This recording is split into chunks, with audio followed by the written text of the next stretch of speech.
ছেলের বায়না ম্যাগি কুরকুরে ভেল বানিয়ে দিতে হবে। কোথায় নাকি একটা তার রেসিপি দেখেছে এবং দেখেই তার ভীষণ খেতে ইচ্ছে করেছে।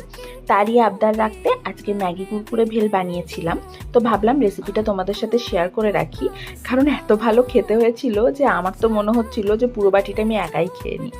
কিছুই না, 10 টাকার প্যাকেট করে 1 প্যাকেট কুরকুরে 1 প্যাকেট ম্যাগি নিয়েছি। আর এদিকে একটু বাটার দিয়ে খানিকটা ম্যাগি এরকম গুঁড়ো করে সেটা বাটারের মধ্যে দিয়ে ভালো করে ভেজে নিয়েছি।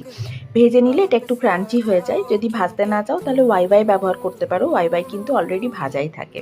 দেখো এরকম লাল লাল করে ভেজে নিয়েছি এবং এটাকেও ওই একই বোলের মধ্যে ঢেলে নিলাম।